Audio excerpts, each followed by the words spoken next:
हर साल लाखों भक्त एक पवित्र यात्रा पर निकलते हैं। एक ऐसी यात्रा जो दुनिया की सबसे कठिन और आध्यात्मिक यात्राओं में से एक है, अमरनाथ यात्रा।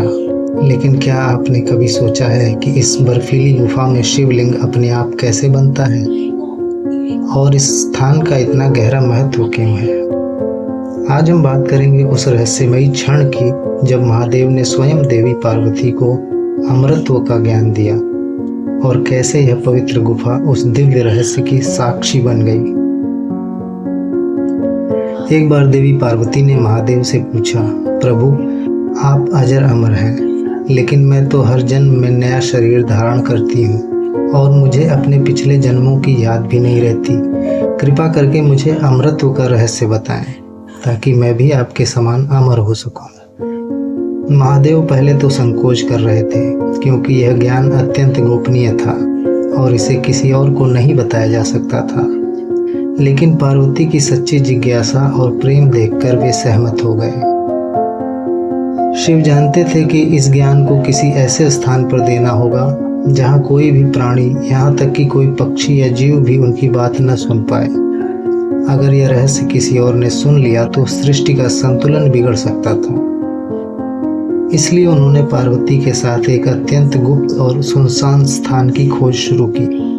रास्ते में शिव ने अपनी सभी प्रिय वस्तुओं का त्याग किया। सबसे पहले उन्होंने नंदी को पहलगाम में छोड़ दिया। आगे चलकर अपने सिर पर धारण किए गए चंद्रमा को चंदनबाड़ी में उतारा।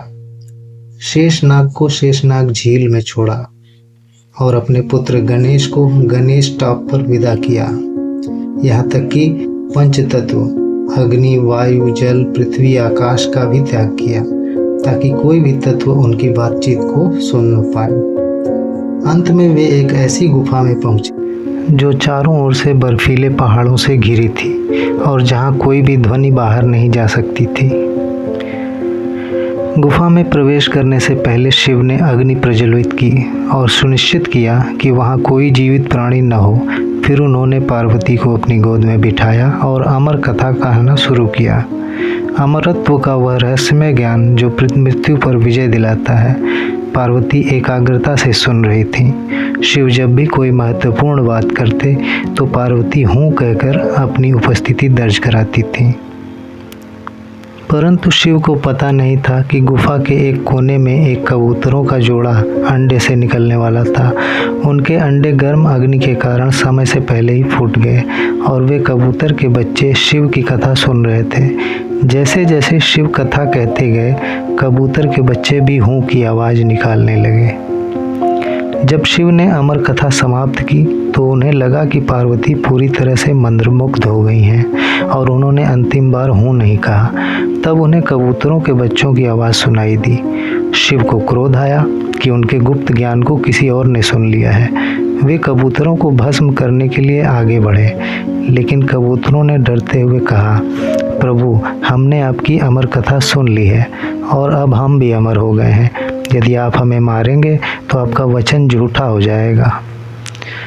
शिव शांत हुए और उन्हें अपनी बात का एहसास हुआ। उन्होंने उन कबूतरों के जोड़े को अमरता का वरदान दिया और कहा कि वे सदैव इस गुफा में निवास करेंगे और उनकी कथा के साक्षी रहेंगे। आज भी अमरनाथ गुफा में एक अमर कबूतर देखे जाने का दावा किया जाता है और इसी स्थान पर हर साल प्राकृतिक रूप से बर्फ का एक शिवलिंग बनता है जो शिव के अमरत्व के ज्ञान और उनकी उस गुप्त कथा की याद दिलाता है। अमरनाथ यात्रा सिर्फ एक धार्मिक यात्रा नहीं है, बल्कि यह उस दिव्य ज्ञान की खोज है जो हमें जीवन और मृत्यु के परे ले जाता है। यह हमें याद दिलाता है कि महादेव का हर कार्य, हर वचन गहरा रहस्य और आशीर्वाद समेटे हुए है। यह गुफा आज भी हमें शिव और पार्वती के अमर प्रेम और अमरत्व के ज्ञान की याद दिलाती है। जय भोलेनाथ, हर हर महादेव।